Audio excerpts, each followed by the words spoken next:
Paré de son diadème blanc, les doigts brisés par le laveur. Devant le chandelier géant, maman vient d'allumer son cœur. Le monde entier resplendit dans la plénitude du soir. Pleurant devant ces deux bougies, maman redonne son espoir. Des mots qui couronnent sa vie, car Paris d'un diamant divin, cachant ses dieux et ses demain. Oh, maman dit Shabbat Shalom. La la la la la la la la la la la la la la la.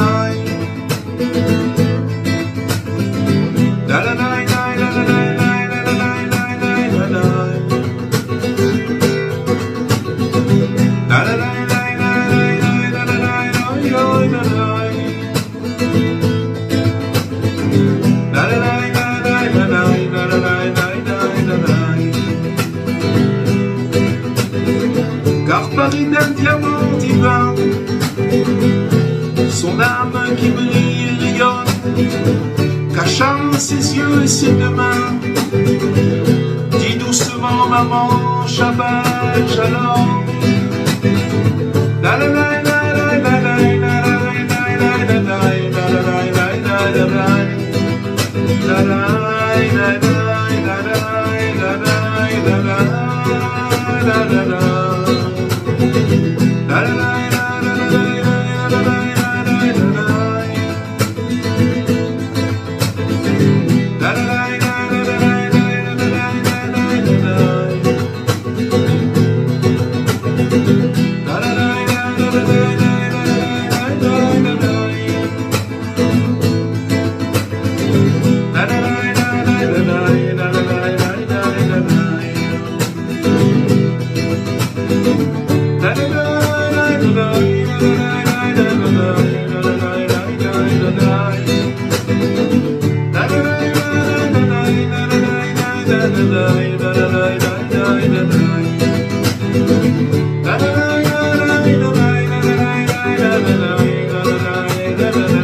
Bonsoir à toutes et à tous, et avec l'aide de Dieu et votre permission, nous allons lire un passage du livre Meshivat Nefesh de Rabbi Nathan. C'est un morceau de l'Ikouta Halachot.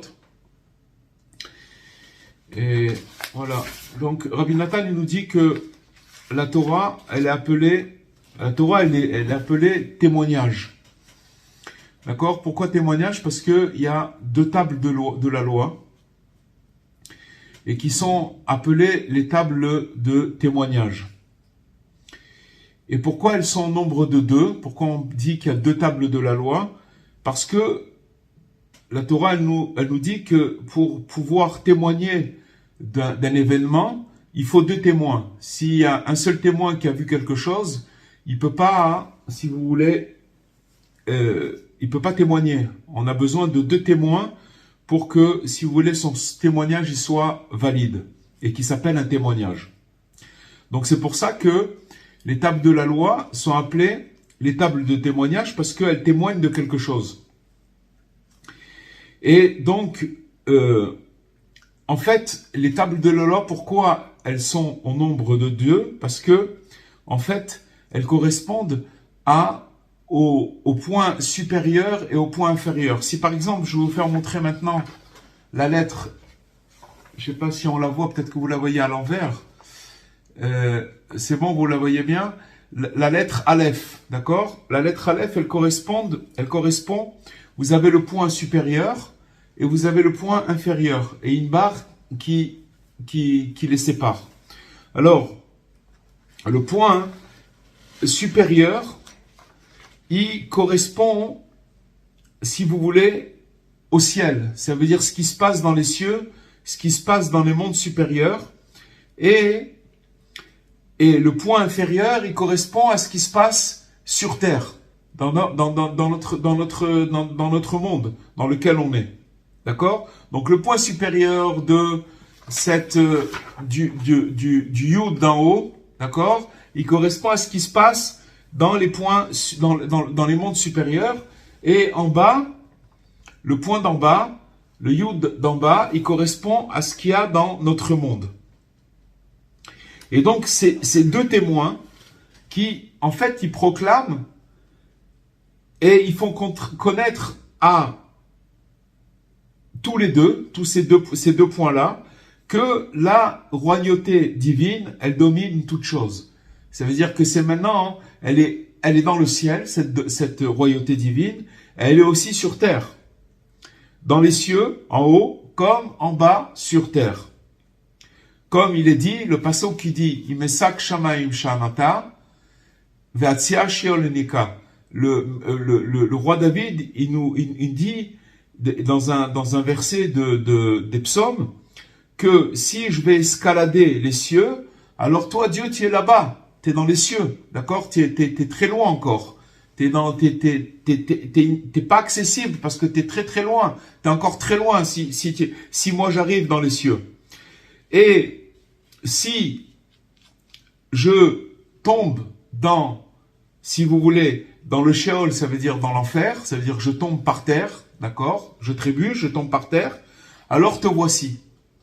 D'accord? Donc on voit que l'unicité de Dieu, le royaume, la royauté divine, elle domine tout. Elle domine ce qu'il y a dans les mondes supérieurs et aussi dans les mondes les plus inférieurs où on se trouve. Et donc, c'est une prise de conscience de comprendre que Dieu, il domine toute chose et il est partout. Il est aussi bien en haut qu'en bas.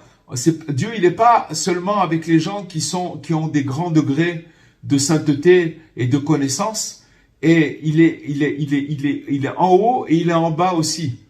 D'accord? Il est partout. Donc ça, c'est une prise de conscience qui en fait constitue l'essentiel du chemin du repentir que Moïse il a tracé et qui va aboutir au jour de Kippour. Quand Moïse il est monté au mont Sinaï et qu'il est parti prendre les tables de la loi, il est monté le Rosh Chodesh Elul, d'accord, le premier jour du mois de Elul. Et le 10 Tishri, 40 jours après, c'était le jour de Kippour, alors il a reçu les tables de la loi. Donc le chemin qui s'est tracé pendant ces 40 jours, c'est en fait l'essentiel de comment se repentir. Comment on se repentit, c'est-à-dire de comprendre qu'en vérité, Dieu, il est en haut, il est en bas, il est partout. D'accord? C'est ça, de prendre conscience de cette chose-là. Et en fait, c'est ce qu'il entendait lorsqu'il déclarait que je vais prendre, Moïse, il déclarait une chose, je vais prendre à témoin devant eux. C'est qui devant eux? Devant ces tables de témoignage, le ciel et la terre. Comme on a eu le point supérieur qui est ce qui se passe dans les mondes supérieurs, et la terre. Et la terre, si vous voulez, c'est l'endroit le plus bas qui existe par rapport à tous les mondes qui existent. Et donc, les deux tables de la loi, elles ont été données précisément le jour de Kippour, comme on a expliqué, parce que la Torah, elle est représentée par les deux tables de la loi. Et en fait, ces deux tables de la loi, elles sont un témoin. Ces deux témoins qui témoignent, si vous voulez, de l'unicité du royaume divin, qu'il est partout. Si on n'avait pas ces tables, on ne pourrait pas avoir de témoignage de ce que Dieu il a dit. C'est à travers ces tables qu'on peut savoir ce que Dieu il a dit et que Dieu il existe partout. Il existe partout. C'est des témoins qui témoignent de cette chose-là. Et donc c'est des témoins fidèles qui vont rappeler à l'homme de ne jamais se désespérer. Alors voilà, donc où il en vient Rabbi Nathan, c'est que en fait ces tables de la loi, elles sont là pour nous rappeler qu'il faut jamais désespérer. À chaque fois, de quoi il faut pas désespérer? de la miséricorde divine. Pourquoi? Parce que, si vous voulez, quand on est en phase avec Dieu, entre parenthèses, ça veut dire quoi en phase avec Dieu? C'est qu'on passe des périodes où on a de la lumière, où on arrive à avoir un comportement plus ou moins qui soit en phase avec notre conscience. Et donc, on est en phase avec Dieu, d'accord? Donc, tout va bien parce qu'on pense, si vous voulez, qu'à partir du moment où on se comporte bien, alors Dieu il est avec nous, d'accord? C'est en partie vrai. C'est vrai, il est toujours là, Dieu, de toutes les manières. Mais là où ça commence, si vous voulez, à avoir, là où il commence à avoir un problème, si vous voulez, c'est quand la personne, elle trébuche. À partir du moment où la personne, elle trébuche, alors il pense que Dieu l'a abandonné, qu'il n'y a plus de miséricorde. Alors qu'en vérité, la miséricorde, elle se renouvelle à chaque instant.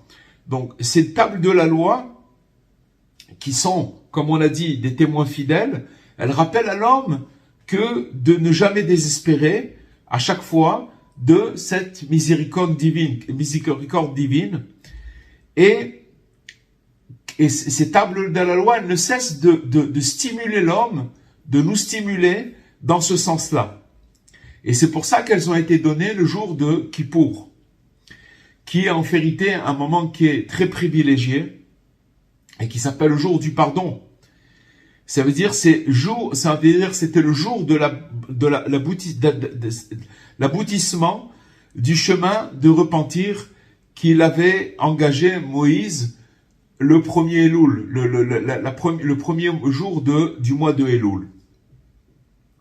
Et c'est en fait pour témoigner au peuple d'Israël de la véracité et de la bonté et de la bienveillance divine qui a fait don de la Torah sacrée à travers les tables de témoignage. D'accord? Donc ça veut dire que maintenant toute la Torah qu'on a reçue le jour de Kippour, et c'est sur cette base qu'on a mentionné les 2 points. C'est-à-dire que à partir du moment où on a parlé de 2 témoins, c'est le point supérieur et le point inférieur. Dieu, il est en haut, il est en bas, il est partout. Et c'est ça sans cesse qu'il faut se répéter, c'est-à-dire dans des moments où la personne, elle a lieu de se désespérer, qu'en vérité, que la miséricorde divine, elle est toujours là. Elle ne se tarit jamais, elle se renouvelle à chaque fois. Et c'est grâce à ces témoins-là que eux, ils témoignent de cette vérité, cette véracité. Donc, grâce à qu'on a reçu le jour de Kippour, le jour du pardon, le jour du pardon. En fait, si vous voulez, en d'autres termes, on sait très bien que on doit préserver notre âme et de garder soigneusement la Torah et de nous abstenir de la moindre effraction. Ça, c'est dans tout le monde le sait, d'accord, qu'on doit faire tout pour faire attention de ne pas rentrer dans des infractions, dans une infraction. Parce que n'importe quel petit geste qu'on va avoir qui va être négatif, quand on va s'écarter du chemin de la Torah, il va entraîner beaucoup de dégâts. Et c'est pour ça qu'il faut améliorer ses actions, ses actes et s'élever constamment d'un degré à un autre, comme il indique le verset qu'on a dit tout à l'heure. Quand je vais escalader les cieux, c'est-à-dire que je vais monter dans les cieux, alors je vais comprendre que tu es encore là-bas, tu es encore loin d'accès. C'est-à-dire, et ça c'est une chose qu'on remarque, que quand par exemple on a des moments d'élévation, on monte, et après on se rend compte qu'en vérité on est très très loin. Dès qu'on commence à intégrer cette élévation, on commence à se rendre compte qu'on est loin du but. Parce que justement, Dieu il est infini. Donc si vous voulez, il va falloir, on va toujours se retrouver devant une situation où on va sentir que Dieu il est loin de nous. Il est dans, puisqu'il est loin, il est très haut, il est très loin en haut, très loin. Et ça, c'est ce qu'on a expliqué tout à l'heure, que c'est associé au point supérieur, dont on a parlé tout à l'heure, de la lettre Aleph. Et donc, bien que on doit croire que si on transgresse les paroles de la Torah, on va endommager et abîmer, on doit croire cette chose-là, abîmer et endommager énormément le monde, et on va provoquer aussi une grande destruction dans tous les mondes célestes, que Dieu nous en garde, d'accord? Ça, c'est la première chose qu'on doit être conscient de cette chose-là. Mais aussi, nous devons avoir aussi foi et croyance en l'effet inverse. C'est quoi l'effet inverse? C'est en fait à savoir que l'homme, il possède en lui la force de réparer tout ce qu'il a détérioré.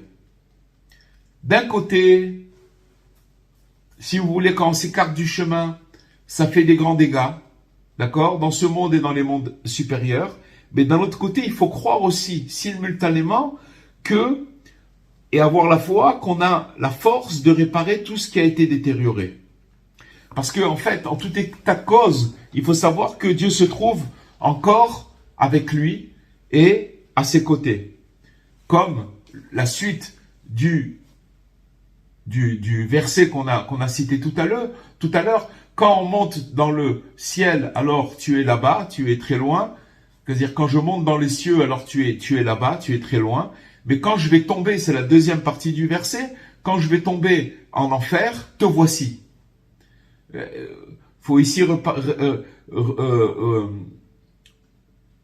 ramener le Baal Shem Tov, que le Baal Shem Tov, quand il arrivait sur terre, il y avait deux sortes dans le peuple juif, il y avait deux sortes de groupes.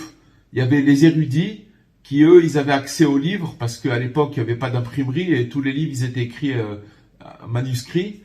Donc, c'était juste le début de l'imprimerie. Et donc, ceux qui étudiaient, c'est eux qui avaient les livres. Et donc, c'était l'élite, d'accord? C'était les gens qui étaient versés dans la Torah et qui étaient érudits, etc. Et il y avait l'autre partie du peuple qui représentait peut-être 90% du peuple, qui, eux, étaient des gens simples, qui n'avaient pas accès aux livres. Et petit à petit, si vous voulez, la loi, elle commençait à se perdre. Et c'était des gens qui habitaient dans les bourgades, dans les villages, etc. Et quand le Baal Shem Tov, il est arrivé, il a vu ces deux tendances, d'accord? C'était un fait pour lui. Et donc, il est parti voir les érudits en leur disant, vous êtes montés dans le ciel, donc vous croyez que vous avez déjà attrapé Dieu. Mais sachez que Dieu, il est très loin. Il est très très loin parce qu'il est infini. Ne croyez pas que vous avez attrapé. C'est vrai que vous avez un degré, vous êtes monté haut, mais il est encore très très loin et c'est quelque chose qui est infini. Et il est parti voir ceux qui étaient des gens simples. Il leur a dit, vous croyez que vous êtes tombés parce que vous ne connaissez pas et parce que vous n'avez pas accès aux livres et que vous pensez que vous êtes des gens qui sont tombés. Sachez qu'en vérité, Dieu, il est à côté de vous. Donc, on retrouve ces deux points-là, c'est-à-dire le point supérieur et le point inférieur. Mais chacun, il doit se remettre en cause. C'est ça tout le message. C'est-à-dire que même à notre niveau, à nous, c'est que quand on a des fois des moments d'élévation, on doit savoir que Dieu, il est très loin, qu'on n'a pas attrapé maintenant quelque chose c'est une élévation, mais de ne pas croire qu'on est arrivé. On n'est pas croire qu'on est arrivé. Et le contraire, quand on se trouve dans une descente, alors il faut savoir que Dieu, il est accessible. En général, dans les descentes, on a beaucoup moins d'orgueil. Et comme quelqu'un, une fois, il a dit, il n'y a pas pire que l'orgueil spirituel, c'est-à-dire de se sentir empli de lumière et de tirer de l'orgueil de ça. Parce qu'il faut savoir que toutes les élévations, elles viennent de Dieu. C'est pas nous qu'on est élevés. Des fois, Dieu, il a pitié, tac, il nous élève. Et il nous fait monter. Et des fois, il nous fait descendre. Maintenant, l'avantage de la descente, c'est que quand on descend, alors ça nous casse l'orgueil. On n'a pas d'orgueil là-bas. Et c'est pour ça que la deuxième partie du verset qui dit, quand tu te trouves en enfer, que tu es descendu, me voici, te voici. Je te trouve tout de suite. Pourquoi? Parce que l'orgueil, comme il n'y a pas d'orgueil là-bas, Dieu, il est accessible. On peut le trouver tout de suite. Vous comprenez? Et donc, de tomber en enfer et de dire te voici, c'est associé au point inférieur dont on a parlé tout à l'heure. Parce qu'en vérité, la main du Créateur, la main de Dieu, elle nous est toujours tendue pour nous aider à nous repentir et à nous approcher de lui par ce chemin du retour qui va aboutir au jour de Kippour. Et en vérité, ce jour de Kippour, il inclut les deux points dont on a parlé tout à l'heure, les deux points qu'on a indiqués tout à l'heure, et c'est en fait l'essentiel du chemin, le chemin du repentir. Il faut avoir ces deux axes-là. Ces deux axes-là, ça veut dire le haut et le bas. Et en vérité, c'est toute la vie d'un homme, c'est toute notre vie. C'est qu'il y a un moment où des fois il se retrouve, il va s'oublier quand il va commencer à s'élever.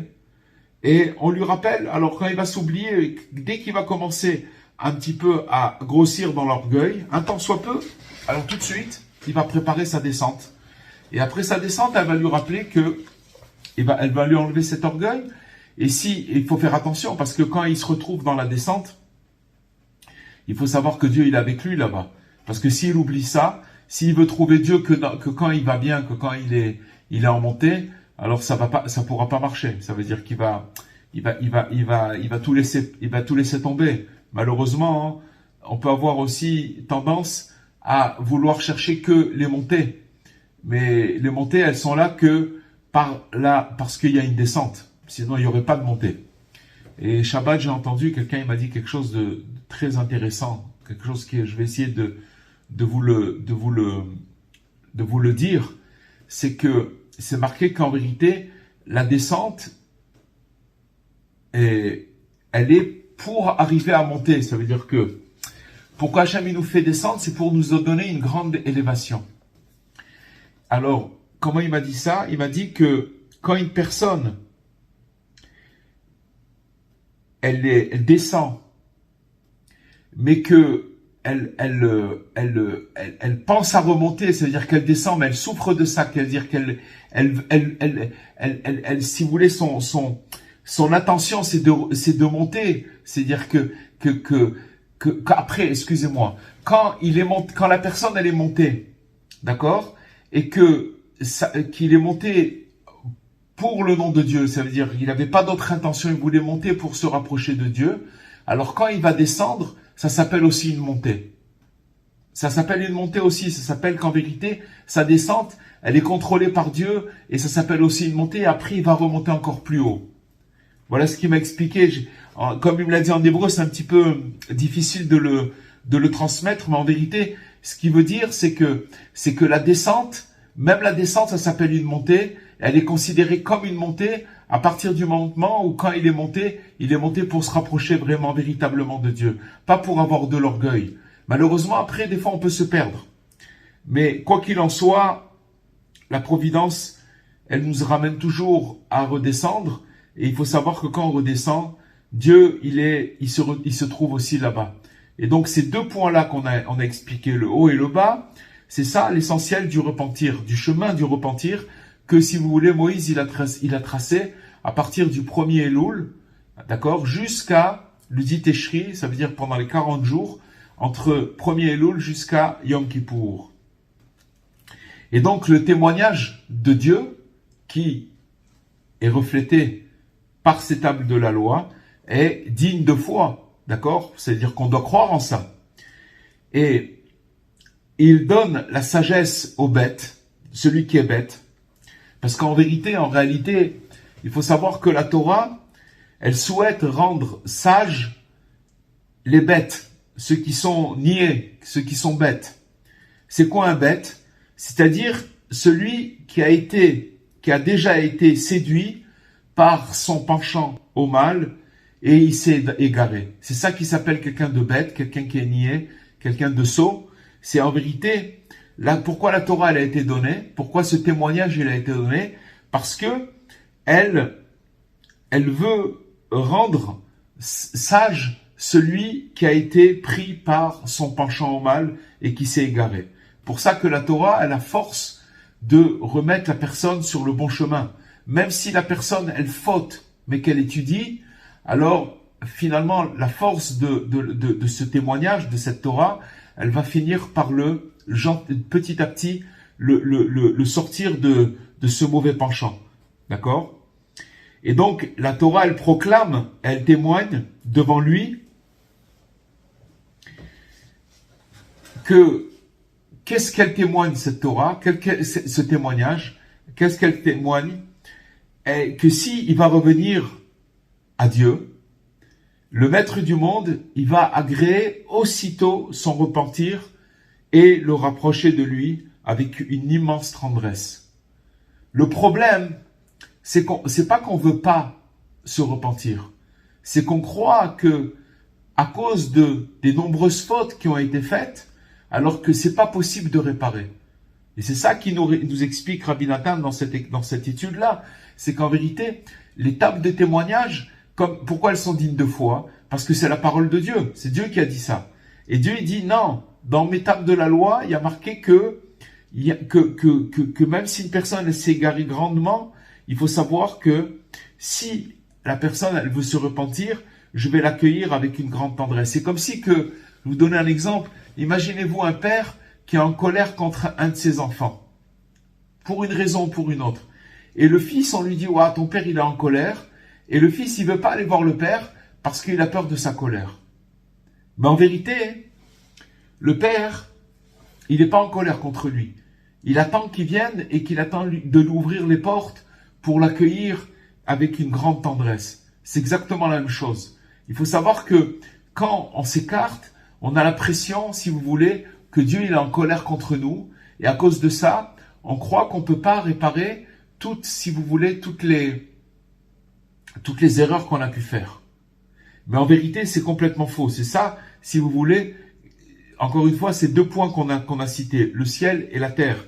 Qu'en vérité, quand une personne elle se retrouve dans la terre, quand elle se retrouve, alors il faut savoir que elle peut, si elle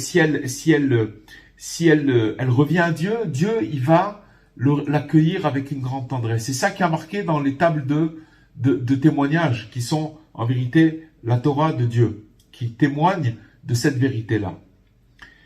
Et la Torah, elle vient elle-même témoigner devant lui de la voie et du repentir que grâce à laquelle même celui qui est bête et qui s'est complètement écarté par ses mauvaises actions, il va pouvoir acquérir cette sagesse-là.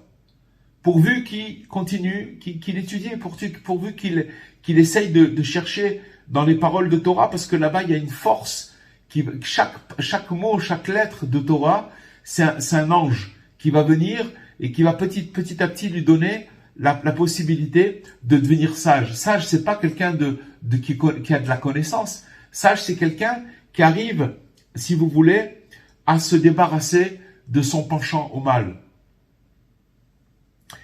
Mais l'obstacle vient de ce qu'il a du mal à croire en lui. Il croit pas en lui. Il croit pas, la personne, elle croit pas en lui. Qu'il puisse encore réparer. Il croit pas la personne, elle croit pas qu'elle puisse réparer. C'est ça tout le problème. C'est pour ça que l'écriture, ces tables de la loi, elle proclame que le témoignage de l'Éternel, il est digne de foi. Voilà. En fait, c'est dire que quand maintenant on va commencer, en vérité, ce qu'on est en train d'étudier, c'est marqué dans notre loi, mais seulement Rabbi Nathan, il a extrait. Ça a été dit par les tzadikim, ça a été dit par les prophètes. Seulement, Rabbi Nathan, il vient et il la scinde en un mot en disant, voilà, sache que les tables de témoignage, qu'est-ce qui a marqué dedans, ne te décourage pas. Et crois, comme c'est des témoins qui sont dignes de foi, en fait, elle relate que la parole de Dieu. En fait, en deux mots, ça veut dire, voilà, Dieu, il nous dit, reviens, ne t'inquiète pas, je t'accueillerai avec les bras ouverts. N'aie pas peur. N'aie pas peur. Parce que le témoignage de ces tables-là, selon lequel la royauté divine, elle s'étend sur toutes choses. C'est comme on a dit au début. En haut dans les cieux, comme en bas sur terre. Il faut savoir que cette chose-là, elle est très juste. Pour ça qu'il faut avoir foi dans cette chose-là. Parce qu'en général, où c'est qu'on, si vous voulez, on trébuche, c'est qu'on croit que Dieu, il est que dans le ciel. C'est-à-dire que Dieu, il est accessible que quand on monte et quand on s'élève. Mais c'est pas vrai du tout. Parce que ce qu'on a vu dans le verset, c'est que quand on monte, Dieu, il est encore plus loin. On croit qu'on a accès, on a accès à lui. Mais en vérité, il est encore très loin. Alors que quand on tombe en enfer, alors il se dévoile à nous complètement, tout de suite. Et si on va croire à ce témoignage-là, à propos des dégâts qui ont été provoqués par toutes les transgressions, alors combien doit-on, a fortiori, porter foi à son témoignage lorsque la Torah parle du pouvoir de réparer? D'accord? On croit d'un côté que, si vous voulez, on transgresse, la transgression elle est grave et qu'on détruit et qu'on abîme, etc. Ça c'est un aspect, et qui est vrai, il est vrai à 100%. Mais il y a l'autre côté aussi, c'est que dans cette table de la loi, dans le témoignage, la Torah elle nous dit qu'elle nous parle du pouvoir de réparer, parce que la mesure de bonté divine est de toute évidence bien plus grande, et que Dieu, il récompense certainement mieux une bonne action qu'il va pénaliser une mauvaise. Ça, il faut le savoir, que c'est comme, si vous voulez, c'est comme, encore une fois, c'est comme un père ou une maman, un père, plutôt un père, que maintenant, quand un enfant il va faire une bêtise, il va le pénaliser, mais il va pas le pénaliser pour le casser. Il va le pénaliser pour qu'il comprenne que c'est pas comme ça qu'il faut se comporter. Par contre, quand il va faire une bonne chose, il va le monter au ciel. Il va lui donner une récompense extraordinaire. Une bonne action qu'il va faire, il va lui donner. C'est comme ça qu'il faut. En général, malheureusement, ça peut être complètement le contraire. Ça veut dire que maintenant, dès qu'il va avoir quelque chose de mal chez un enfant, alors peut-être que la personne elle va avoir une tendance à pénaliser gravement. Alors que quand il va avoir une bonne action, elle va pas donner de la force à cette bonne action. Et alors que c'est le contraire complètement. Et c'est ça, pourquoi on apprend ça de Dieu, que quand Dieu, il va récompenser une bonne action beaucoup plus que pénaliser une mauvaise. Et en fait, dans le même ordre d'idées, il intervient le verset qui dit « Tes témoignages sont dignes de confiance ». D'accord ? C'est « Pour ta maison, demeure sainte, ô Éternel, pour la durée des temps ». Qu'est-ce que ça veut dire? Ça veut dire en d'autres termes que bien que ce soit écoulé de nombreuses années, durant lesquelles nous espérions la construction du temple, et on l'espère toujours, d'accord, puisqu'on n'a pas de maison, on n'a pas de temple, la présence d'Hachem, elle est en exil, d'accord, et cette construction du temple, elle constitue la perfection, et en fait la rectification complète de nos transgressions. Pourquoi? Parce que quand il y avait le temple, quand il y avait une transgression, on amenait un agneau ou un pigeon ou quelque chose, selon une vache, selon la transgression qu'on avait pu faire, et on amenait pour la sacrifier. Et en la sacrifiant au temple, alors la personne elle était libérée de cette transgression. On n'a plus cette chose-là. Donc si vous voulez, on espère, et c'est ça la rectification complète de nos transgressions, et bien que nous ayons pas encore été secourus totalement, puisqu'on n'a pas encore le temple, nous devons malgré tout renforcer encore énormément notre espoir, car il est certain que le témoignage de Dieu est digne de confiance. C'est-à-dire que maintenant, ce qui nous reste en fait, c'est l'empreinte qui se trouve dans la Torah, dans ces tables de témoignage, et qui nous dit de ne pas nous décourager. Et en fait, ce qu'on vient d'étudier ce soir, ce morceau, il est extraordinaire, parce qu'en fait, Rabbi Nathan, il va disséquer, il va faire sortir d'un texte et d'un verset, qu'est-ce que ça veut dire les tables de témoignage? C'est-à-dire l'étape de la loi qu'on a reçue. Et qu'est-ce qui a marqué dedans? C'est la parole de Dieu qui nous dit de ne pas se décourager. C'est-à-dire c'est le deuxième côté. Il y a le côté rigueur, que c'est vrai que chaque mauvaise action, elle abîme, mais il y a le côté, c'est-à-dire de croire aussi qu'il y a la possibilité de réparer. Et en fait, ça se résume à une parole de Rabbi Nachman, Imata ma'amin sheyecholim lekalkel, ta'amim sheyecholim letaken. Si tu crois qu'on peut abîmer, tu crois que si tu prends maintenant quelque chose et tu le casses, tu l'as abîmé, il est cassé, crois qu'on peut le réparer. Alors crois que c'est réparable. Et s'il y a ces deux choses-là, alors il y a une réparation. Il y a une réparation, et c'est ça en fait le chemin de savoir que Dieu il est en haut et en bas partout, et c'est ça le chemin du repentir que Moïse il a tracé au moment où il est monté pendant les 40 jours, ça veut dire le premier jour de Elul, il est monté pendant jusqu'à Yom Kippour où il est descendu avec l'étape de la loi. Voilà les amis, Bezrat Hashem. Merci beaucoup, très beau cours. Mais c'est quand même un cours assez étonnant, quoi.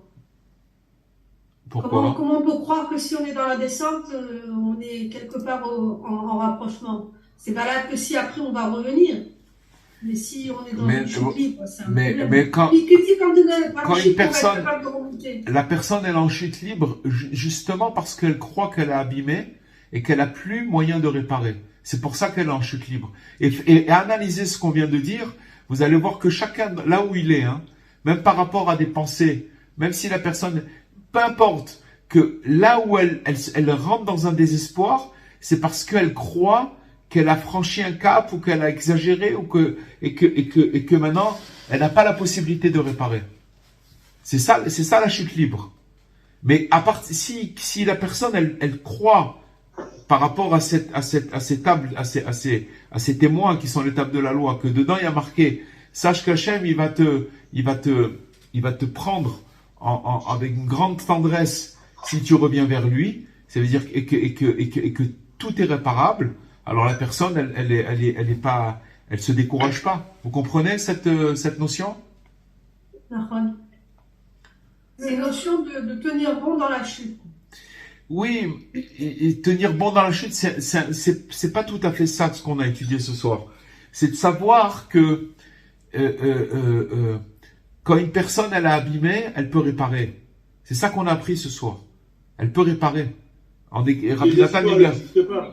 Comment? Oui, vous avez résumé à ça, mais si vous voulez, on l'a illustré ce soir que le désespoir il n'existe pas. On l'a illustré dans la comment? Excusez-moi, c'est Sylvie qui parle. Bonsoir. Bonsoir. Non, je disais, oui, ça me fait vraiment écho ce que vous dites. C'est vrai qu'il y a des moments où on a eu des mauvaises actions.